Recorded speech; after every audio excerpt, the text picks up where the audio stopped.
तर दृश्यमानता कमी होती आणि असं असताना देखील लँडिंग करण्याचा निर्णय घेण्यात आला आणि लँडिंग करत असतानाच विमान क्रॅश झालेलं आहे आणि त्यामध्ये स्फोट झालाय। स्फोटामध्ये 5 जणांनी आपले प्राण गमावले, ज्यामध्ये उपमुख्यमंत्री अजित पवार यांचं निधन झालंय।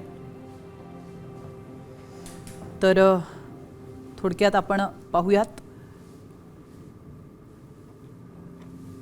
या दृश्यांच्या माध्यमातून।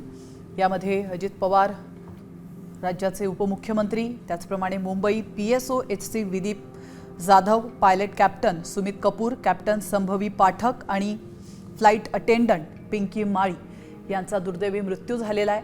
आणि त्या अपघाताची ही CCTV फुटेज या क्षणाला तुम्ही आमच्या स्क्रीनवर पाहू शकता।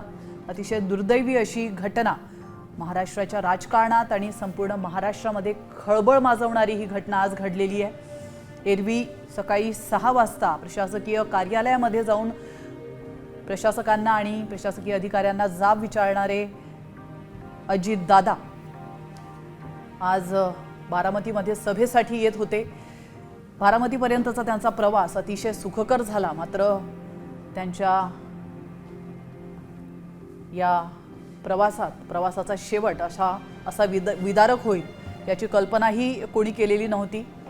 अगदी शेवटच्या क्षणी लँडिंग वेळी हा अपघात घडलेला आहे आणि त्यानंतर या अपघातात त्यांचा मृत्यू झाला। प्रेक्षकांसाठी आपण घटनाक्रम पुन्हा एकदा सांगूयात। विमान बारामतीला येण्यासाठी सकाळी मुंबईतून 8:10 निघालं होतं। बारामतीत 8:50 विमानतळावर ते उतरणार होतं, मात्र त्याआधीच काही क्षण आधीच विमानाचा अपघात झालाय। दृश्यमानता कमी असल्यामुळे पायलटला धावपट्टीत दिसली नाही हे प्राथमिक कारण सध्या समोर येत आहे, त्यामुळेच हा अपघात झालाय अशी प्राथमिक माहिती आहे। विमानातल्या प्रवाशांची माहिती घ्यायची झाली तर त्यामध्ये कोणत्या 5 जणांचा समावेश होता तर राज्याचे उपमुख्यमंत्री Ajit Pawar, Mumbai PSO Vidip Jadhav, pilot captain Sumit Kapoor, captain Shambhavi Pathak, flight attendant Pinky Mali या 5 जणांचा दुर्दैवी मृत्यू या विमान अपघातात झालेला आहे। आणि या अपघातावेळेसची CCTV फुटेजेस मधली दृश्य तुम्ही लाईव्ह साम टीव्हीच्या माध्यमातून पाहू शकता।